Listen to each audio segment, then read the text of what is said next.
Chapter 11 question 1 answer is true, because ये जो fixed cost होती है ना बच्चों, ये जनरली चेंज नहीं होती एक डिफाइंड अकाउंटिंग पीरियड में। ये चेंज होती है तभी when there is change in level of production, right, या फिर चेंज इन फैक्टर प्राइसेस। अगर ये सेम रहे तो फिक्स्ड कॉस्ट भी सेम रहेगी। Question 2 answer is true, because under current cost method हमको सिखाया जाता है कि हम एसेट्स को, फिक्स्ड एसेट्स को उस प्राइस पर दिखाएं जिस भाव पर हम प्रेजेंटली एक नया एसेट खरीद सकते हैं। और ये यूज किया जाता है करंट कॉस्ट अकाउंटिंग में। और वैसे तो आपको पता है there is historical cost method also, जिसमें हम एसेट्स को उनकी ओरिजिनल कॉस्ट लेस डिप्रिसिएशन पे दिखाते हैं। दो अलग अलग मेथड से ही। Question 3 answer is false. False क्योंकि कैश और नेट प्रॉफिट नेट लॉस का कोई रिलेशन नहीं है, राइट। कैश इंक्रीज डिक्रीज हो सकता है नया लोन लेने से, कोई एसेट बेच देने से। और नेट प्रॉफिट हो तो वो भी कैश में हो, जरूरी नहीं है। नेट प्रॉफिट तो क्रेडिट ट्रांजैक्शन पे भी आ सकता है। तो अगर मैंने गुड्स उधारी में बेचे हैं और मेरे को नेट प्रॉफिट आया तो प्रॉफिट तो बढ़ा हुआ दिखेगा, मगर कैश बढ़ा हुआ दिखे जरूरी नहीं है। और सेम चीज होती है नेटवर्थ के साथ। लॉस से नेटवर्थ कम होता है, ये बात सही है, कैपिटल से माइनस करते हैं अपन नेट। लेकिन नेट लॉस के अलावा भी अगर मान लीजिए प्रोप्राइटर ने विड्रॉ कर लिया आउट ऑफ कैपिटल, तो भी तो नेटवर्थ कम होगा। तो net profit net loss, cash और नेटवर्थ ज्यादा रिलेटेड नहीं है। Question 4 answer is false, because हमको पता है प्रॉफिट एंड लॉस अकाउंट क्या करता है, helps in assessing income, right. Balance sheet का काम है पोजीशन बताना। Financial position is disclosed by balance sheet, not by profit and loss account. Question 5 answer is false, क्योंकि स्टेटमेंट एकदम उल्टा लिखा है। Profit and loss account is a periodic statement. इसमें हम एक पर्टिकुलर डेट से पर्टिकुलर डेट तक, जैसे 1 अप्रैल से 31 मार्च तक का पूरा रेवेन्यू और एक्सपेंस डायरेक्ट इनडायरेक्ट रिकॉर्ड करते हैं और उससे हम कैलकुलेट करते हैं हमारा नेट प्रॉफिट।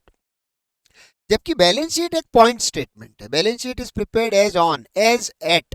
तो उसमें जितनी भी वैल्यूज लिखी जाती है वो एक पर्टिकुलर डेट को रिप्रेजेंट करती है। अगर आप 31 मार्च को बैलेंस शीट बना रहे हैं तो उसके अंदर डेटर, स्टॉक, कैपिटल सब कुछ 31 मार्च की डेट का लिखा होगा।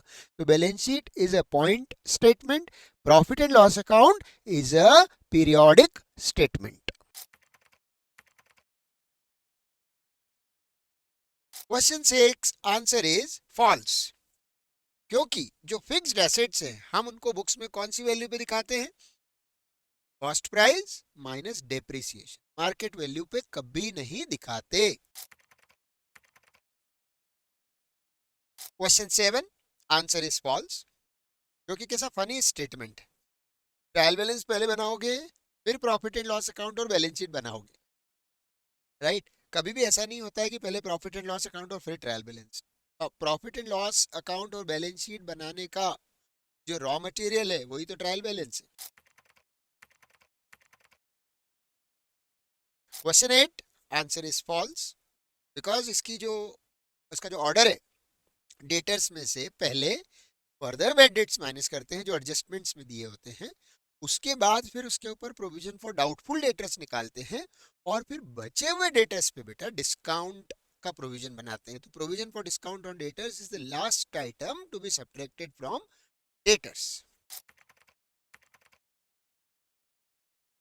क्वेश्चन 9 आंसर इज फॉल्स, क्योंकि ये जो प्रोविजन फॉर डाउटफुल डेटर्स होता है ये प्रॉफिट एंड लॉस अकाउंट में डेबिट साइड पर आता है, डेटर अकाउंट में डेबिट में नहीं आता है। उस एंट्री में डेटर का तो कोई काम ही नहीं है। प्रोविजन बनाने की एंट्री होती है प्रॉफिट एंड लॉस अकाउंट को डेबिट करिए और provision for bad debts account को क्रेडिट कीजिए।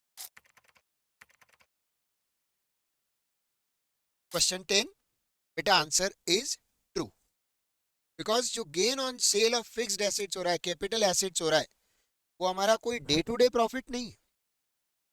तो हम उसे अपने ऑपरेटिंग प्रॉफिट या ट्रू नेट प्रॉफिट के लिए इंक्लूड नहीं करेंगे।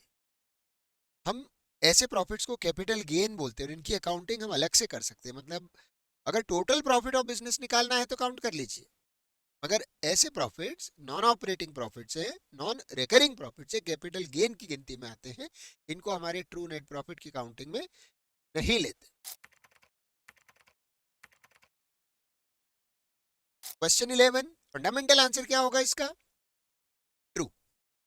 बिकॉज अपने को सिखाया जाता है जो कॉस्ट ऑफ गुड सोल्ड निकालते हैं, कॉस्ट ऑफ परचेज निकालते हैं, उसमें all the expenses incurred in the process of purchase of goods add करते हैं। जितने भी डायरेक्ट एक्सपेंसेस होते हैं गुड्स को फैक्ट्री तक लाने में या गोडाउन तक या शोरूम तक लाने में जो खर्चा लगता है उसको जोड़ते हैं। तो बिल्कुल सही है, इसको ऐड करते हैं। अकाउंटिंग स्टैंडर्ड 2 भी यही बोलता है। लेकिन अब मेरे स्टूडेंट्स बोलेंगे कि सर फाइनल अकाउंट जब हम बनाते हैं तो ट्रेडिंग अकाउंट में तो हम इनको अलग से लिखते हैं, ओपनिंग स्टॉक, फिर परचेज, और फिर लिखते हैं direct expenses, carriage inward, import duty, custom duty वगैरह वगैरह। तो अल्टरनेटिवली इस क्वेश्चन का आंसर फॉल्स भी हो सकता है कि मैं अगर चाहूं और उसमें ना ऐड करूं तो मैं अलग से भी लिख सकता हूं, अकाउंटिंग कन्वीनियंस के लिए। Question 12 answer is false because debit balance of profit and loss account, बेटा हम किसको बोलेंगे? लॉस को। सरप्लस नहीं होता है, वो डेफिसिट होता है। डेबिट साइड पे एक्सपेंसेस आते हैं, अगर एक्सपेंसेस बड़े हैं, ज्यादा हैं, तो ये लॉस है, डेफिसिट है। Question 13 answer is again false. बहुत सिंपल रीजन है, प्रॉफिट एंड लॉस अकाउंट का जो डेबिट बैलेंस है वो रियल एसेट नहीं है, वो फिक्टिशियस एसेट है, राइट? क्योंकि वो तो लॉस है ना, उसका कोई रीसेल वैल्यू नहीं है, वो कोई रियल एसेट नहीं है, fictitious asset. Question 14 answer is false क्योंकि बेटा आप जानते हो बैलेंस शीट जो हम बनाते हैं उसमें जो अमाउंट्स हम लिखते हैं वो पर्टिकुलर पीरियड के नहीं होते, वो एक पर्टिकुलर डेट के होते हैं। हम बैलेंस शीट के ऊपर हेडिंग क्या लिखते हैं?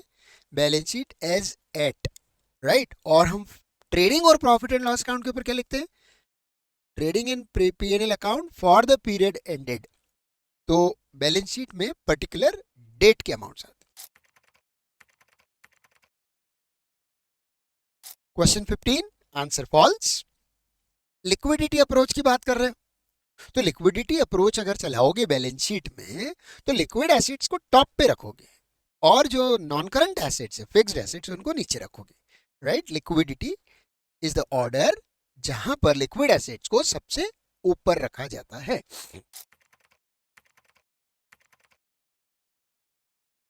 Question 16 answer is false because human resource को बैलेंस शीट में एसेट नहीं दिखाते। Money measurement principle, only those transactions are recorded in the books of accounts which can be expressed in terms of money। तो human life का तो money measurement नहीं हो सकता ना, वो तो इनवैल्यूएबल है, इसलिए उसको नहीं दिखाया जाता। Question 17 answer is false. कितना सिंपल है, प्रोपराइटर अगर ड्राइंग कर रहा है तो क्या आप उसे P&L अकाउंट में दिखाएंगे? नहीं साहब, ये बिजनेस का एक्सपेंस नहीं है, ये तो उसकी कैपिटल है, वो विड्रॉ कर रहा है। तो इसे हम बैलेंस शीट में कैपिटल में से माइनस करके दिखाएंगे। क्वेश्चन 18 आंसर इज फॉल्स क्योंकि क्लोजिंग स्टॉक का प्रॉफिट से एसेट कोई ऐसा डायरेक्ट कनेक्शन नहीं हो सकता। आपने सारा स्टॉक बेच दिया हो इसलिए स्टॉक जीरो हो गया। प्रॉफिट लॉस तो रेवेन्यू और एक्सपेंसेस से आता है, तो हो सकता है कि आपके एक्सपेंसेस ज्यादा हो गए हो, उस कारण से आपको लॉस आया हो। तो answer is false. Question 19 answer is false. Grouping और मार्शलिंग बहुत अलग अलग चीजें हैं दोस्तों। ग्रुपिंग का मतलब होता है कि आप एक पर्टिकुलर नेचर की चीजों को एक प्रॉपर कॉमन हेडिंग में लिखते हो। जैसे अपन ट्रेड रिसीवेबल जब लिखते हैं बैलेंस शीट में तो उसके अंदर डेटर और बिल रिसीवेबल ले लेते हैं। प्रॉपर्टी प्लांट एंड इक्विपमेंट लिखते हैं तो उसमें सारे नॉन करंट एसेट्स ले लेते हैं, ये ग्रुपिंग है। और मार्शलिंग क्या होता है? Arrangement in a particular order. दो टाइप के ऑर्डर अपन बैलेंस शीट में फॉलो करते हैं, आपको पता होगा। एक तो ऑर्डर ऑफ परमानेंस जिसमें हम नॉन करंट एसेट पहले लिखते हैं फिर लिक्विड एसेट्स लिखते हैं, और दूसरा होता है ऑर्डर ऑफ लिक्विडिटी जिसमें हम पहले लिक्विड एसेट्स लिखते हैं फिर नॉन करंट एसेट्स लिखते हैं। Question 20 answer is true because debtors तो लिक्विड एसेट है ना दोस्तों, हम उनको कैश में कन्वर्ट करा सकते हैं, रेडीली कन्वर्ट करा सकते हैं कैश में।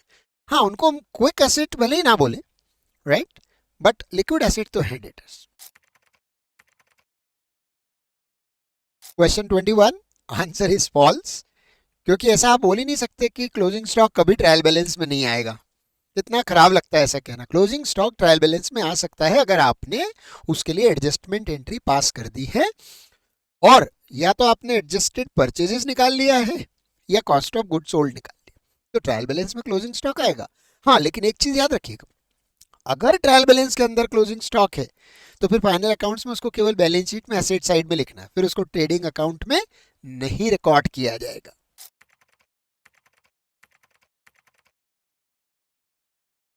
क्वेश्चन 22, आंसर फॉल्स, क्योंकि पूरा स्टेटमेंट ही उल्टा है। ऑब्जेक्टिव ऑफ इनकम स्टेटमेंट क्या है? प्रॉफिट लॉस कैलकुलेट करना, यानी इससे फाइनेंशियल परफॉर्मेंस निकली। और ऑब्जेक्टिव ऑफ बैलेंस शीट क्या है?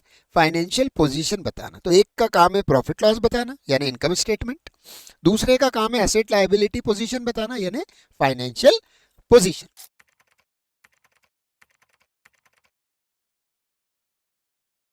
Question 23, answer false. बहुत लॉजिक बेस्ड है, मुझे बहुत अच्छा लगा ये question.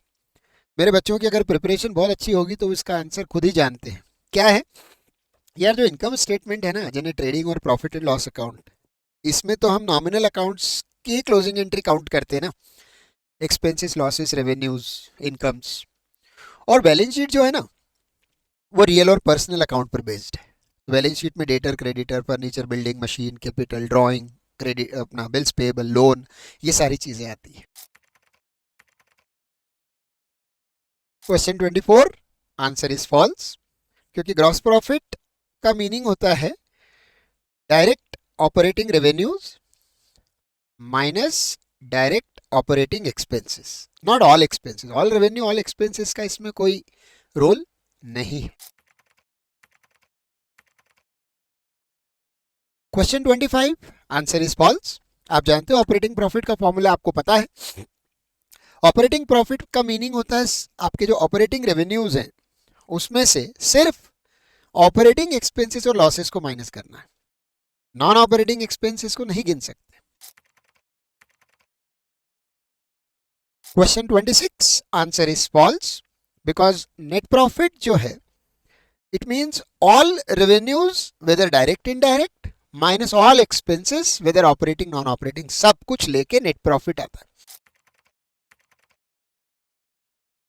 Question 27, answer is false, because depreciable assets को हम कॉस्ट प्राइस पे नहीं दिखाते बेटा, हम दिखाते हैं उनको cost less depreciation. Question 28, answer is false, क्योंकि फिर से वही बात है, करंट एसेट्स को हम या तो उसकी कॉस्ट प्राइस पे दिखाएंगे या नेट रियलाइजेबल वैल्यू पे दिखाएंगे, विच एवर इज लेस, दोनों में जो कम होगा, prudence principle. Question 29, answer is false, क्योंकि लिक्विडिटी में हम क्या करते हैं, लिक्विड एसेट, जो मोस्ट लिक्विड एसेट है उसको टॉप प्रायोरिटी पे रखते हैं, सबसे ऊपर, और जो लीस्ट अर्जेंट पेमेंट है वो सबसे नीचे आएगा लायबिलिटी साइड पर। ये लिक्विडिटी ऑर्डर है। ये जो स्टेटमेंट दिया है ये तो पूरा ही उल्टा स्टेटमेंट है, right. Question 30, according to companies act 2013, companies को अपनी balance sheet order of permanence पे बनाना होती है, लिक्विडिटी पर नहीं।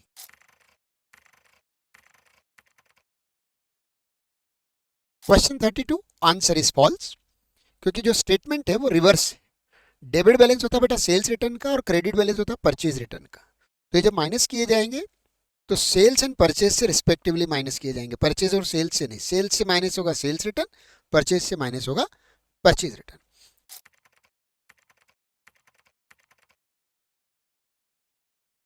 क्वेश्चन 33, आंसर इज फॉल्स, क्योंकि closing stock, outstanding expense, prepaid expenses, accrued income, unearned income अगर बैलेंस शीट ट्रायल बैलेंस के अंदर है तो इनका सिंगल इफेक्ट आएगा, ये तो सही है, लेकिन कहाँ, सीधा बैलेंस शीट में, इनकम स्टेटमेंट में नहीं आता।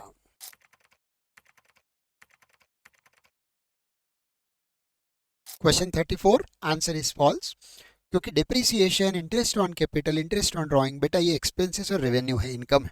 अगर ये ट्रायल बैलेंस के अंदर है तो ये बैलेंस शीट में जाने का तो सवाल ही नहीं उठता, ये तो इनकम स्टेटमेंट के आइटम्स हैं।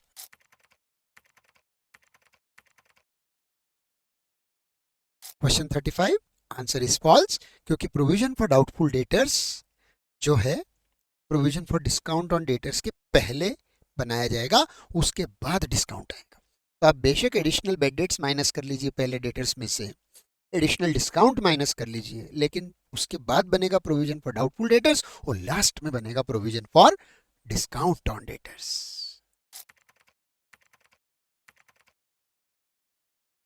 क्वेश्चन 36 आंसर इज फॉल्स, क्योंकि अगर आपने ओपनिंग एंट्री और एडजस्टमेंट एंट्री नहीं बनाई है, इसका मतलब आपने डेबिट और क्रेडिट दोनों एस्पेक्ट इग्नोर कर दी, ये तो टू साइडेड एरर हो गई।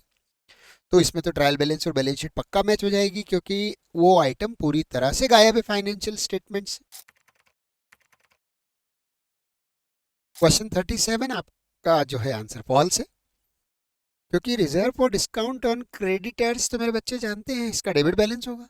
कोई भी प्रोविजन आप एसेट पे बनाओगे क्रेडिट बैलेंस हो जाएगा, कोई प्रोविजन लायबिलिटी पे बनाओगे डेबिट बैलेंस हो जाएगा। कितनी सिंपल बात है।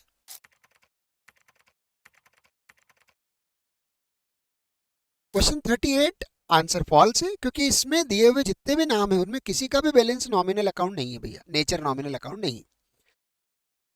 प्रोविजन फॉर डिप्रिसिएशन का नेचर है रियल अकाउंट, क्योंकि वो एसेट पे बनता है, fixed asset.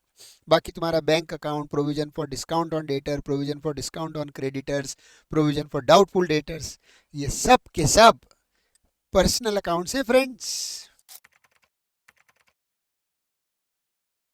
Question 39 answer is false, because bill receivable, bill payable personal account real account नहीं है। क्वेश्चन 40 आंसर इज फॉल्स, कितना भी अजमा लो मेरा बच्चा गलत नहीं करेगा, क्योंकि इसमें से कोई भी नॉमिनल अकाउंट नहीं है, right. Closing stock real account है, बाकी सब पर्सनल अकाउंट है। Question 41 answer is false, because जो मैन्युफैक्चरिंग अकाउंट है वो लोग बनाते हैं, वो कंपनीज बनाती है, वो एंटिटीज बनाती है जो मैन्युफैक्चरिंग एंटिटीज है। ट्रेडिंग वाला तो खाली exchange of goods and services करता है, उसको मैन्युफैक्चरिंग अकाउंट की जरूरत नहीं है। क्वेश्चन 42 आंसर इज फॉल्स, क्योंकि मैन्युफैक्चरिंग अकाउंट का ऑब्जेक्टिव आप सब जानते हो बेटा, कॉस्ट ऑफ गुड्स मैन्युफैक्चर्ड निकालना है, कॉस्ट ऑफ गुड्स सोल्ड निकालना नहीं होता। क्वेश्चन 43 आंसर इज फॉल्स, क्योंकि जो मैन्युफैक्चरिंग अकाउंट का बैलेंसिंग फिगर है वो ट्रेडिंग अकाउंट की डेबिट साइड पर आता है, वो कॉस्ट है, एक्सपेंस है, कॉस्ट ऑफ मैन्युफैक्चरिंग है। क्वेश्चन 44 आंसर फॉल्स है बेटा, तुमने अकाउंट बनाए, तुम जानते हो opening stock, closing stock of raw material, work in progress, इसको हम मैन्युफैक्चरिंग अकाउंट में लेके जाते हैं, और जो opening stock of finished goods है वो तो ट्रेडिंग अकाउंट में आता है। Question 45 answer is false, because balance sheet के अंदर जितने भी कंपोनेंट्स आते हैं वो एट पर्टिकुलर डेट आते हैं। यार ये क्वेश्चन तो अपन बहुत बार डिस्कस कर चुके हैं ना। क्वेश्चन 46 आंसर इज फॉल्स, क्योंकि लिक्विडिटी ऑर्डर में लिक्विड एसेट, जो मोस्ट लिक्विड एसेट है वो सबसे पहले आएगा, और जो मोस्ट अर्जेंट पेमेंट है वो भी सबसे पहले आएगा, लास्ट में आने का तो सवाल ही नहीं उठता यार। क्वेश्चन 47 आंसर इज फॉल्स, क्योंकि अगर आप ऑर्डर ऑफ परमानेंस की बात कर रहे हो तो भाई मुझे लगता है कि लिस्ट जो मोस्ट लिक्विड एसेट है उसको तो लास्ट में आना चाहिए, फर्स्ट आने का तो सवाल ही नहीं उठता है, right. Order of permanence, order of liquidity, इस पे बहुत बार बात की है अपन ने, इसी वीडियो में बहुत सारे क्वेश्चंस आए हैं। क्वेश्चन 48 आंसर इज फॉल्स, क्योंकि कंटिंजेंट लायबिलिटी के बारे में कुछ भी पक्का नहीं होता, ना तो उसका अमाउंट सर्टेन होता है, पहले से पता नहीं होता, और ना ही उसकी फ्यूचर डेट और फ्यूचर हैपनिंग पक्की होती। क्वेश्चन 49 आंसर फॉल्स, क्योंकि डिफर्ड रेवेन्यू एक्सपेंडिचर की यहाँ जो परिभाषा लिखी एकदम ऑपोजिट लिखी है। डिफर्ड रेवेन्यू एक्सपेंडिचर क्या होता है, जो हमने करंट ईयर में पे कर दिया जिसका बेनिफिट हमको फ्यूचर में मिलता रहेगा, राइट।